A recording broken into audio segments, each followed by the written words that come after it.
Mesdames, Messieurs, les plaisirs est nôtre de vous retrouver dans cette grande édition du journal et bienvenue. D'abord, cette nouvelle. Un incendie s'est déclaré ce mercredi 5 juin 2024 dans l'après-midi au camp de déplacés de Lushongola dans la périphérie ouest de la ville de Goma au nord Kivu. Le feu qui est en effet parti d'un ménage a consumé un bloc comprenant 50 ménages. Tous les vivres et non-vivres récemment reçus ont été calcinés. Notez que le camp de déplacés de Lushongola comprend 2049 ménages répartis en 2039 blocs en attendant les recensements de nouveaux arrivés. Et puis le secrétaire général du mouvement de libération du Congo MLC, Fidel Babala, a présidé mardi 4 juin 2024 une réunion avec le cadre de cette formation politique élus gouverneurs, députés et sénateurs lors du dernier scrutin de décembre au pays. Il était question au cours de cette rencontre de définir les objectifs à court terme relatifs au cycle électoral en cours. C'était au chapiteau de GB dans la commune de Ngalima. Un reportage de Georges Libengue rendu par Nancy Ileka. Les élections, les partis a fait des efforts. Les membres du gouvernement, les secrétaires généraux adjoints, les élus députés nationaux, provinciaux, sénateurs et conseillers municipaux, les mandataires publics, les bourgmestres et bourgmestres adjoints, tous issus du mouvement de libération du Congo MLC, étaient conviés à prendre part à une réunion présidée par le secrétaire général du MLC, Fidel Babala, où il était question de définir les objectifs à court terme relatifs au cycle électoral en cours. Présent à cette rencontre, Yves Kitumba, directeur des cabinets au ministère de l'Environnement et du Développement durable, explique le bien fondé de cette entrevue. Bon, il était question de réunir tous les mandataires, tous les députés nationaux, tous les sénateurs, les conseils communaux pour procéder à une évaluation du processus électoral en cours. Parce que vous savez que ce processus qui a débuté va s'achever avec l'élection de maires et des gouverneurs, des maires et des maires adjoints, des villes, des bourgmestres également.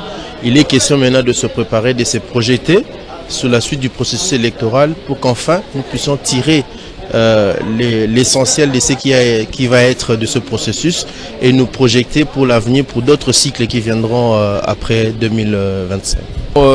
C'est un travail d'ensemble.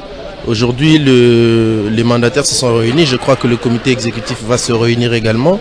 C'est pour évaluer et nous préparer pour les prochains cycles.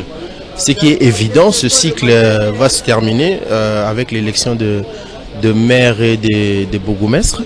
Nous allons voir ce qui va en sortir et ensuite nous allons faire une évaluation interne au niveau du comité exécutif pour nous projeter pour les prochains cycles qui viendront vers les années 2028. Évident qu'un parti politique, lorsqu'il s'emploie dans sa gestion politique, c'est pour le pouvoir.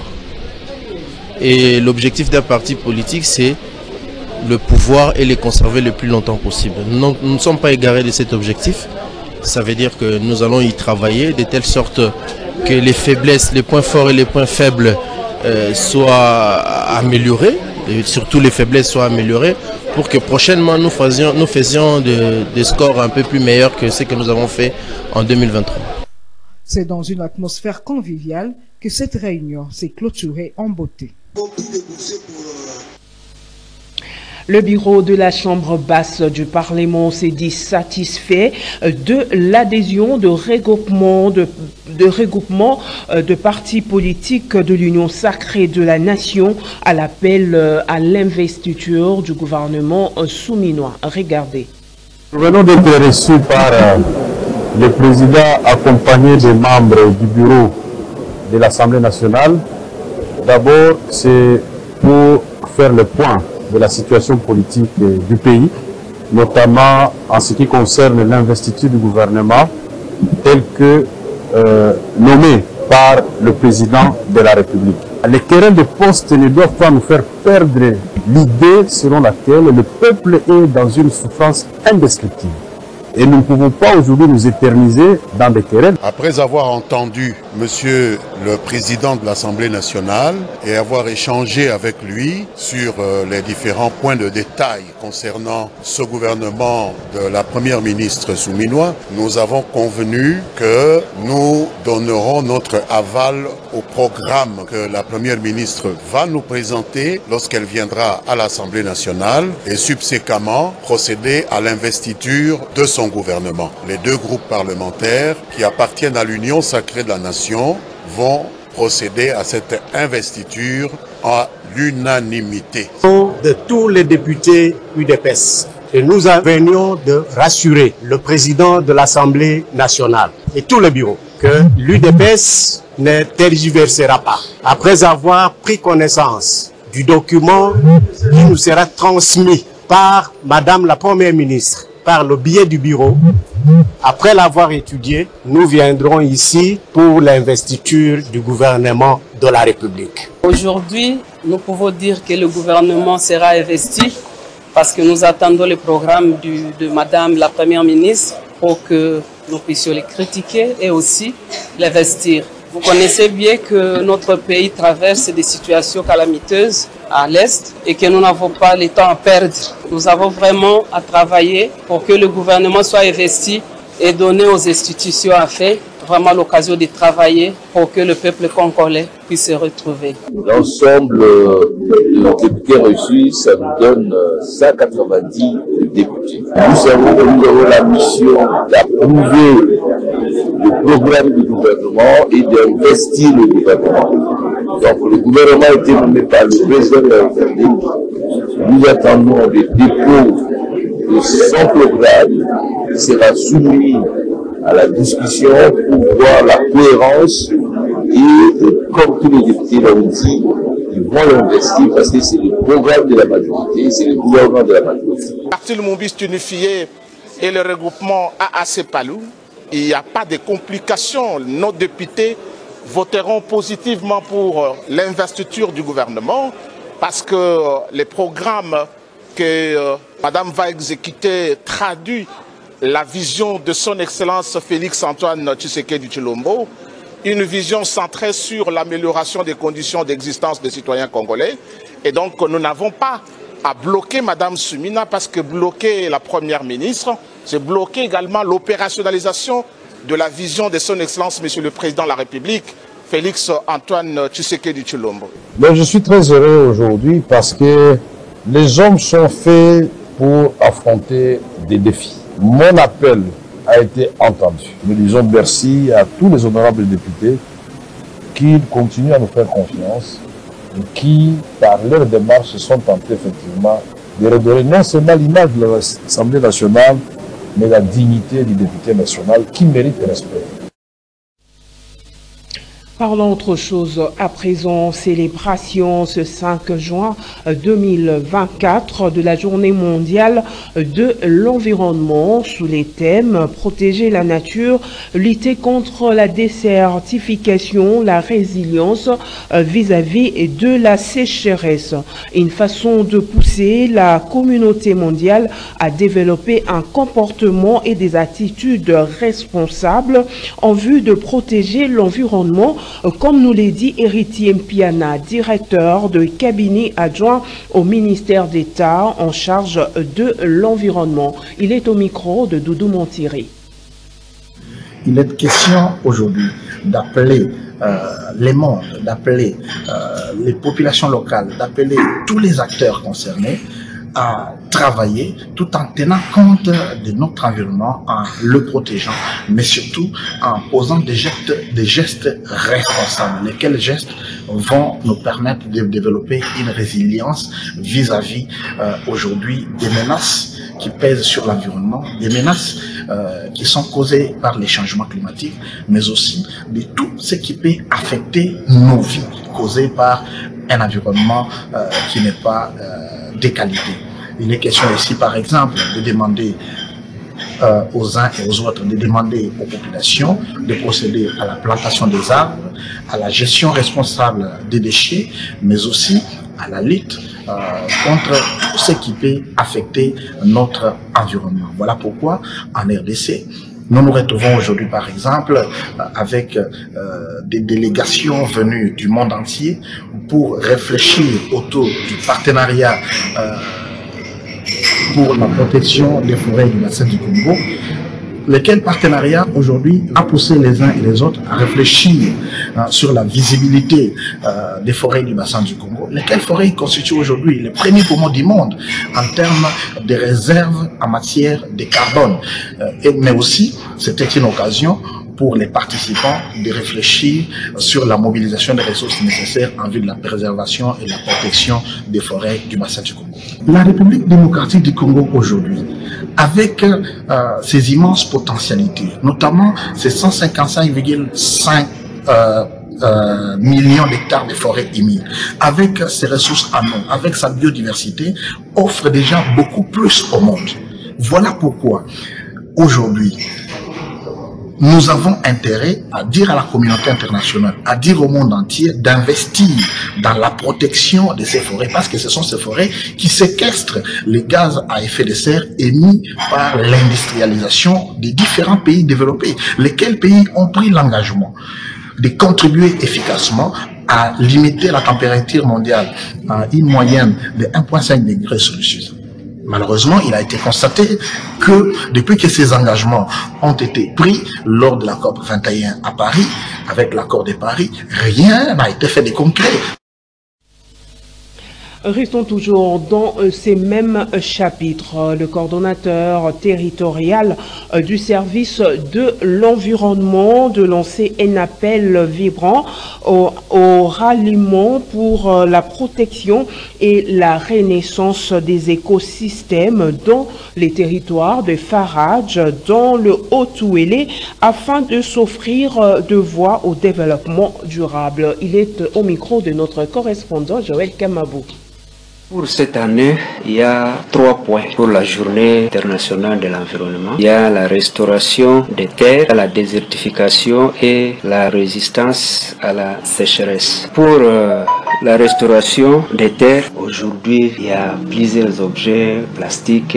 Ça ne fait pas bien pour notre terre. Ça peut même faire un siècle, même plus. Pour la culture, en tout cas, ce n'est pas aussi bien. Côté désertification, en tout cas, nous allons faire tout pour décourager les gens qui coupent en désordre les bois. Surtout pour nous, le territoire de Faradj, nous sommes à la porte du désert du Sahara. Si on ne fait pas attention, le désert peut nous envahir aussi. Concernant la résistance à la sécheresse, là, c'est nous, les hommes. Pour le changement climatique actuel, il y a plusieurs choses que nous allons retenir. D'abord, l'abondance des usines sur le plan international, la pollution de ces usines, les fumées, ça a un impact sur le climat. Il y a même le déboisement qui fait que le changement climatique soit à ce niveau-là. Comme vous le savez sans doute, l'humanité a célébré ce mercredi 5 juin 2024 la journée internationale de l'environnement pour lutter contre les menaces des écosystèmes. C'est sous les thèmes la restauration de terre, la lutte contre la désertification et la résilience à la sécheresse, d'autant plus que la restauration de terre est un pilier essentiel de la décennie pour la restauration des écosystèmes dans le monde. Suivez ces papiers informatifs de Nancy Ileka. L'humanité célèbre le 5 juin de chaque année la journée de l'environnement. Cette journée rassemble des millions de personnes à travers le monde à participer aux efforts de protection et de restauration de la terre. La restauration des terres, la lutte contre la désertification et la résilience à la sécheresse, tel est le thème de cette année. La dite journée a été lancée par l'Organisation des Nations Unies en 1972 à l'occasion de l'ouverture de la Conférence des Nations Unies sur l'environnement de Stockholm. Cette journée a été instituée pour lutter contre les menaces des écosystèmes. Qu'il s'agisse des forêts, des zones arides ou encore des terres agricoles et des lacs, les espaces naturels dont dépend l'existence de l'humanité atteignent un point de basculement. Selon la Convention des Nations Unies sur la lutte contre la désertification, jusqu'à 40% des terres de la planète sont dégradées, ce qui affecte directement la moitié de la population mondiale. Le nombre et la durée des sécheresses ont augmenté de 29% depuis l'an 2000. Sans une action urgente, les sécheresses pourraient toucher plus de 3/4 de la population mondiale d'ici 2050. La restauration des terres est un pilier essentiel de la décennie pour la restauration des écosystèmes, un appel au ralliement pour la protection et la renaissance des écosystèmes dans le monde entier, ce qui est essentiel pour atteindre les objectifs de développement durable. C'est la raison pour laquelle la Journée mondiale de l'environnement 2024 se concentre sur la restauration des terres, l'arrêt de la désertification et le renforcement de la résistance de la sécheresse sous le slogan « Nos terres, notre avenir ». Nous sommes la génération restauration. Toujours en environnement, en marge de la 20e réunion de parties du partenariat pour le forêt du bassin du Congo PFBC, la ministre d'État, ministre de l'Environnement et du Développement durable, Eve Bazaïba Massoudi, a échangé mardi 4 juin 2024 avec son homologue de Congo-Brazzaville, Arlette Soudan Nonalt, sur les enjeux et défis liés à la problématique de l'environnement et du climat. Un reportage de Doudou Montiré. Maman, Yambi. Madame la ministre d'État, oui, vraiment, c'est tout un honneur de venir ici. En séjour à Kinshasa, en République démocratique du Congo, pour participer à la 20e réunion des parties du partenariat pour les forêts du bassin du Congo, la ministre de l'Environnement et du Climat du bassin du Congo a échangé ce mardi 4 juin 2024 avec la ministre d'État, ministre de l'Environnement et du Développement durable de la République du Congo. Les entretiens entre Eve Bazaïba Massoudi et Arlette Soudan Nonalt ont tourné autour des enjeux et défis liés à la problématique de l'environnement et du climat. Les deux pays partagent en commun des ressources importantes, notamment les tourbières et les forêts qui contribuent à travers leurs services écosystémiques à la lutte contre le changement climatique au monde, a relevé la ministre d'État Eve Bazaïba à l'issue de l'entretien. Nous avons voulu que nous appliquions les principes qui s'appliquent dans le monde entier en matière de partenariat. Aujourd'hui, le monde entier, nous avons adopté les objectifs de développement durable et le 17e objectif parle de partenariat gagnant-gagnant.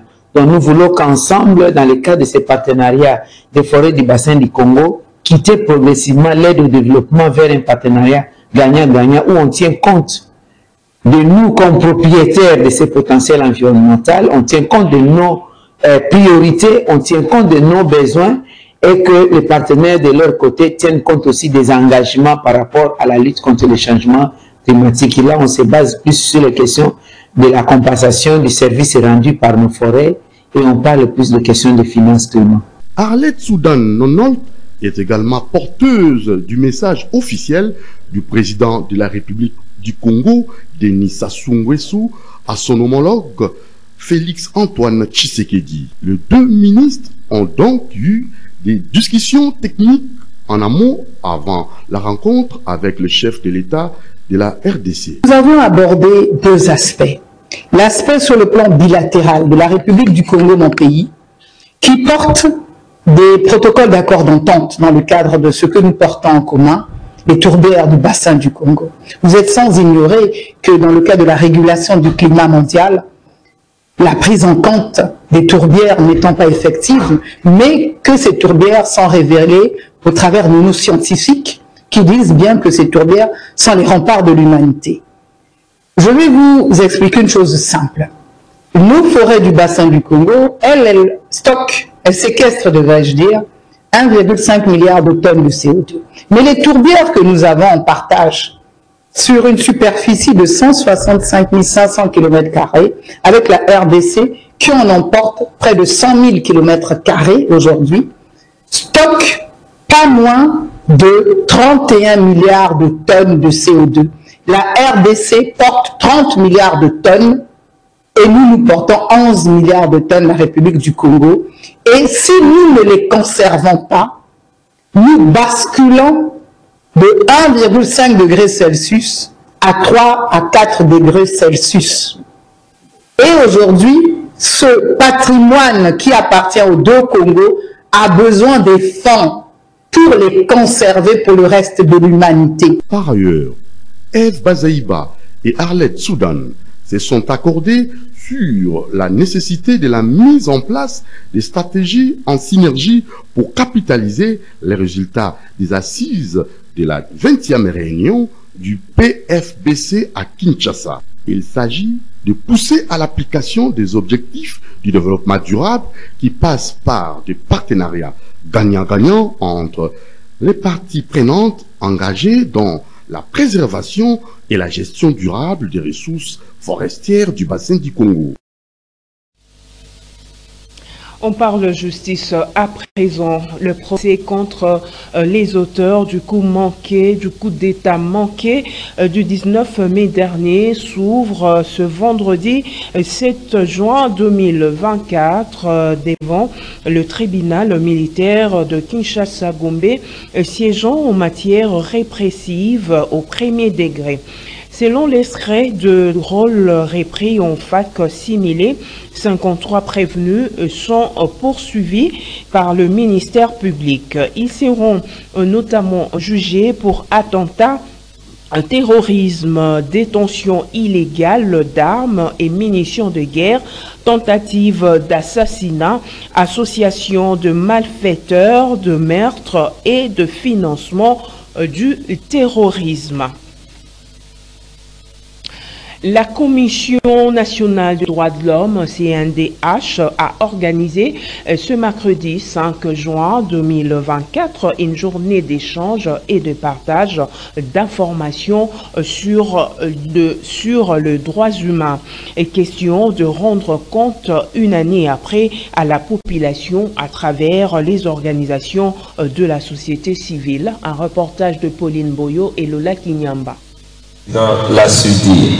En cette période où la RDC est attaquée dans sa partie Est, la Commission nationale des droits de l'homme est appelée à jouer un rôle très important face aux violations des droits de l'homme et crimes qui y sont commis. Une année après leur prise de fonction, il était important pour le bureau du CNDH de rendre compte à la population à travers la société civile. Voilà qui justifie cette journée d'échange et de partage d'informations sur les droits humains organisée à l'intention des organisations de la société civile. Des échanges ont notamment porté sur la structuration de la CNDH, comme l'explique son rapporteur Didier Kimbombo Dido. Cette journée a été réalisée grâce à l'appui des partenaires avec qui nous travaillons, et nous avons invité les autorités du pays en termes des institutions, des responsables des institutions. Bien sûr, il y a eu des participants du côté de la société civile. La situation, c'était échanger sur la structuration de la CNDH, parce que beaucoup de gens méconnaissent cette CNDH, et il fallait que nous puissions partager les informations de la CNDH avec les membres de la société civile. Une année après, le président de la CNDH évoque un bilan mitigé. Ceci, faute de moyens d'action qui ne sont pas suivis comme il se doit. Pourquoi nous venons devant le peuple, puisque nous sommes une institution d'appui à la démocratie, une institution dédiée pour conseiller les uns et les autres sur l'attitude à prendre afin de promouvoir et protéger les droits de l'homme. Une année après, le bilan est mitigé. Pour la simple raison, c'est ce que je vais dire, donner comme rapport aux acteurs qui sont nos partenaires, aussi bien du côté du gouvernement que du côté de la société civile. Mitigé pourquoi? Parce que les moyens d'action n'ont pas suivi comme il se doit. Et si vous restez encore, je vous donnerai les chiffres réels qui ont été consentis l'année passée, consentis comme budget de la CNDH, à qui l'on demande qu'elle soit partout. Vous le savez sans doute que la police nationale congolaise a lancé il y a près de 3 mois l'opération Panthère Noire pour traquer les malfrats communément appelés Kuluna en vue de mettre fin au banditisme urbain dans la capitale Kinshasa. Une opération qui produit de résultats positifs selon Maître Toussaint Béa, cadre du parti politique Alliance pour les changements de Jean-Marc Kabound, malgré les dénonciations des uns et des autres sur les dérapages observés dans le chef de certains policiers commis à cette opération. Massima Kabou. L'opération Panthère Noire lancée à Kinshasa par le commissaire divisionnaire adjoint de la police nationale congolaise, le général Blaise Kilimbalimba, qui consiste à cibler tous les délinquants connus par leur adresse et même les itinéraires qu'ils empruntent en vue de mettre fin à l'insécurité, produit les résultats escomptés selon Maître Toussaint Béa du parti Alliance pour les changements de Jean-Marc Kabound. Bon, concernant cette opération, nous au départ, nous avons qualifié d'une opération sporadique dans la mesure où il y avait l'insécurité urbaine battait son plein dans le périphérique de la ville de Kinshasa. Alors nous avons vu avec beaucoup de l'énergie que le général Blaise Kilimbalimba est en train de fournir, ainsi qu'avec la police. Il y a quand même des avancées dans certains coins de la capitale, notamment à Massina et à Kimbatseke, quand bien même qu'il y a encore des policiers récidivistes que nous déplorons de leur comportement parfois, qui fait en sorte que la population puisse se plaindre à tout moment. Mais avec le général Blaise, concernant cette opération, je pense qu'il est dans les bancs, il est en train de travailler. Il va falloir lui laisser un peu de temps pour que nous puissions avoir des résultats tant entendus de la police congolaise. Je pense que s'il y a des récidivistes, comme je l'ai dit tantôt, les policiers qui ne font que souffrir la population, et je pense que le général Blaise Kilimbalimba doit mettre la main. Et je demande également à la population de dénoncer tous ces gens-là. Et même avec des photos, des images, ils peuvent prendre, envoyer à la section de la police qui est censée recevoir les plaintes et les vidéos. Ils vont poursuivre ces gens-là. Je pense que c'est très important que ces gens-là fassent ce que nous leur demandons. Et ça sera une solution adéquate. Et puis parlons société à présent. De poubelles publiques anarchiques se sont créées de part et d'autre devant la clôture de la société commerciale de transport et port SCPT est située sur le boulevard du 30 juin. Les Kinois sont contraints de vivre dans un environnement malsain et insalubre suite à cet tas d'immondices, les exposant ainsi à plusieurs maladies liées à la saleté. Un constat établi par Blati Ngondola. On se croirait dans l'arrière-pays, pourtant nous sommes en plein centre-ville, devant le bâtiment administratif de la Société commerciale des transports et ports SCTP, situé sur le boulevard du 30 juin. Il s'est créé de part et d'autre des poubelles publiques anarchistes où on voit des tas d'immondices entassés devant la clôture de cette entreprise publique, gênant ainsi la circulation des piétons qui fréquentent ce tronçon et les exposent à plusieurs maladies liées à la saleté. On est contraint de vivre à Kinshasa dans un environnement malsain et insalubre du jour au lendemain suite à ces poubelles publiques anarchistes qui se créent de gré ou de force par certains Kinois mal intentionnés. Malgré les efforts fournis par ces agents chargés de combattre l'insalubrité qui sont en train d'évacuer cette saleté, quelques jours après, vous allez vous rendre compte que ces immondices seront encore jetés à cet endroit, de fois au su et au vu de tous. Voilà un des défis majeurs auquel est appelé à relever le gouverneur nouvellement élu de la ville-province de Kinshasa. Et puis on parle sport à présent avant de nous séparer. L'éliminatoire Coupe du Monde 2026.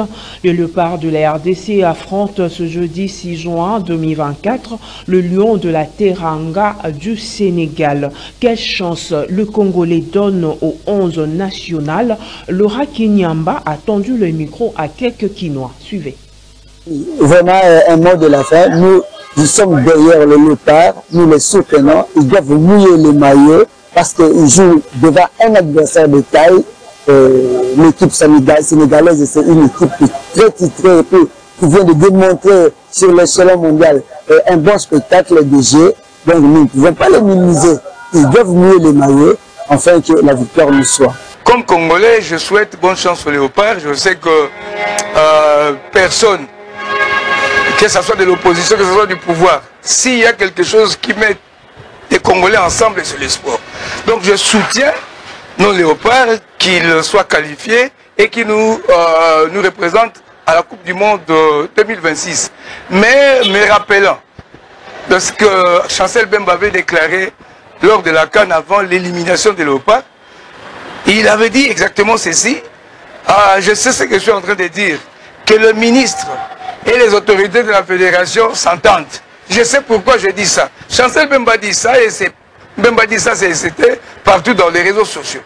Cela veut dire que si au niveau du ministère des Sports, nous n'avons pas quelqu'un qui est aguerri en matière de sport ou quelqu'un qui connaît le sport, ça pourrait aussi poser le problème. Et parlons de ça, je vois la personne qu'on a choisie pour gérer le secteur des sports.